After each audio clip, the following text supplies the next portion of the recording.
सुप्रभात बच्चों, आप सभी को मेरे चैनल डी विज्ञान में स्वागत है।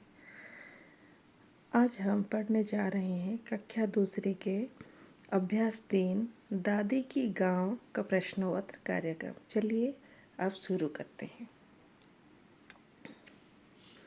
नंबर 1, नीचे दिए गए चित्रों को देखते हुए सही शब्द चुनकर वाक्य पूरे कीजिए।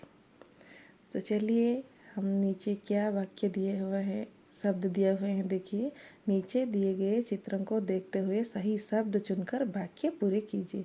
यानी नीचे ये सब वाक्य दिए हुए हैं, ये जो शब्द दिया हुआ है उसको हमको चुनकर यहाँ पे भरना है। चलिए उचित शब्द जो होगा उसको लिखेंगे। तो अभी से शुरू करते हैं। नंबर का, शहर में ऊंचे ऊंचे क्या होते हैं? ऊंचे ऊंचे, ये क्या है बच्चों? ये है, यहाँ सब दिया हुआ है, उड़ते मालगाड़ी, मकान, धुआं, भीड़ चलती। तो हमको यहाँ लिखना है मकान। शहर में ऊंचे ऊंचे मकान होते हैं। नंबर खा, शहर में बहुत क्या होती है? ये क्या है बच्चों? ये है भीड़। तो हमको यहाँ लिखना है भीड़। नंबर गाँव में, शहर में बस से तेज क्या है? बस तेज चलती है। तो हमको यहाँ लिखना है चलती। नंबर घ में, शहर में हवाई जहाज उड़ते हैं। हमको यहाँ लिखना है उड़ते। नंबर ड, शहर में माल लाती और ले जाती है क्या? रेल गाड़ी। ये किसका चित्र है बच्चों? रेलगाड़ी। तो हमको यहाँ लिखना है रेलगाड़ी। आया नंबर 6 में, शहर में चिमनियाँ से यहाँ क्या निकल रहा है बच्चों? ये धुआं। तो हमको यहाँ लिखना है शहर में चिमनियों से धुआं निकलता है। अब आया नंबर 2, गांव और शहर में चलने वाले यातायात के साधनों के नाम नीचे दिए गए खाली गोलों में लिखिए। तो हमको यहाँ लिखना है गांव में, ये गांव का चित्र है और ये शहर का चित्र है। यहाँ पे गांव और शहर लिखा हुआ है।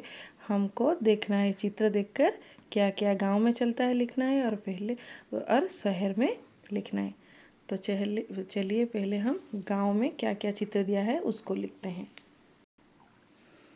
गांव में क्या लिखा हुआ है? ये क्या है? ये तांगा। यहाँ पे हमको लिखना है तांगा। और ये और क्या चलती है गांव में? साइकिल। ये बैलगाड़ी चलती है। और क्या चलती है गांव में? घोड़ा गाड़ी। और क्या चलती है गांव में? यहाँ पे हम लिख सकते हैं रिक्शा। फिर अब आया शहर।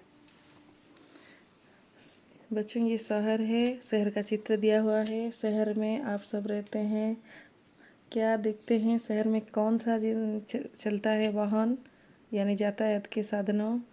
कौन सा वाहन चलती है? ट्रेन चलती है। तो हमको यहाँ लिखना है ट्रेन।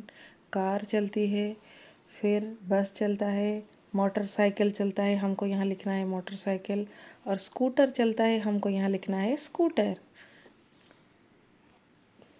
याद रखिए, एक जगह से दूसरी जगह जाने के लिए हम जिस साधन का प्रयोग करते हैं उसे यातायात का साधन कहा जाता है, यानी इंग्लिश में मीन्स ऑफ ट्रांसपोर्ट।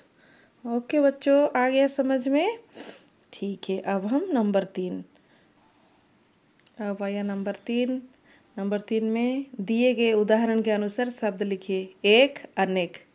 यहाँ पे एक दिया हुआ है, यानी एक वचन, अनेक यानी हमको बहुवचन यहाँ लिखना है। नंबर क में, बस, बसें, सड़क, सड़कें, औरत, औरतें। नंबर घ में, लड़का, लड़के। नंबर ड में, घोंसला, घोंसले। केला, केले। जब केला एक वचन होता है, बहुवचन केले हो जाता है। ठीक है बच्चों, अब आया नंबर 4। नंबर 4 में दिए गए उदाहरण के अनुसार शब्द लिखिए। यह क्या दिया हुआ है नंबर क में? बिजली बिजलियाँ, यानी एक वचन है, इसको हमको बहुवचन बनाकर लिखना है। रेलगाड़ी रेलगाड़ियाँ।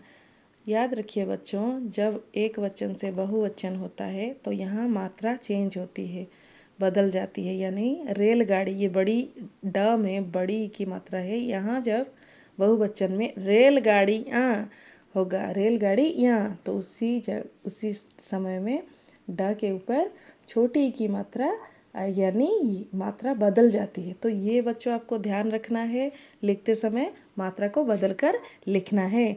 जैसे गली गलियाँ, लड़की लड़कियाँ, कुर्सी कुर्सियाँ, तितली तितलियाँ, नारी नारियाँ, कहानी कहानियाँ। याद रखिए, एक से अनेक के लिए यदि वर्ण पर बड़ी की मात्रा लगी होती है तो छोटी की मात्रा हो जाती है, और शब्द के अंत में यहाँ लगता है। ठीक है बच्चों।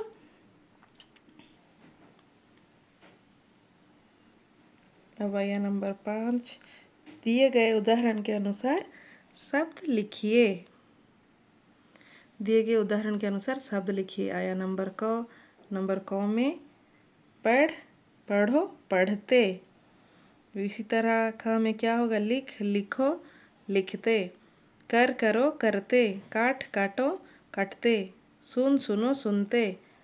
भाग भागो भागते।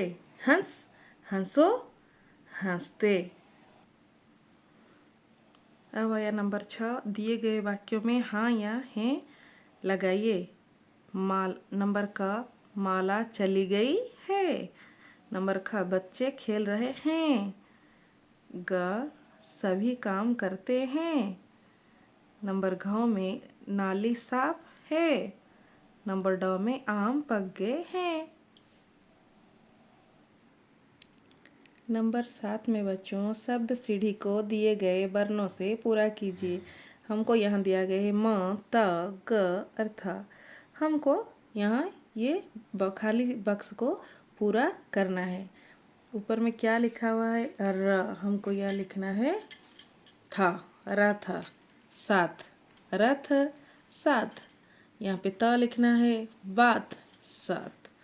यहाँ पे ग लिखना है, बाग, आग। यहाँ पे मो लिखना है, नीम, आम। अब आया नंबर 8। नंबर 8 में क्या लिखा हुआ है? सही शब्द चुनकर खाली जगह भरिए। यहाँ शब्द दिया हुआ है चूहिया, मालिन, धोबिन, अध्यापक, आदमी। यहाँ हमको ये वाक्य को समझना है पढ़कर, उसके अंदर ये जो शब्द दिया हुआ है इसको भरना है। ठीक है बच्चों, चलिए शुरू करते हैं। नंबर क में माली और माली के स्त्रीलिंग क्या है? मालिन। मालिन दोनों बगीचे में काम कर रहे हैं। अब आया नंबर ख में वो औरत और आदमी चोरी करके भाग गए। अब आया नंबर ग में मेरी कक्षा को अध्यापक और तेरी कक्षा को अध्यापिका पढ़ाती है। नंबर घ में धोबी कपड़े धोता है और धोबिन उन्हें सूखने डालती है। नंबर ड में हमारे घर में एक मोटा चूहा और एक छोटी चूहिया है। धन्यवाद बच्चों।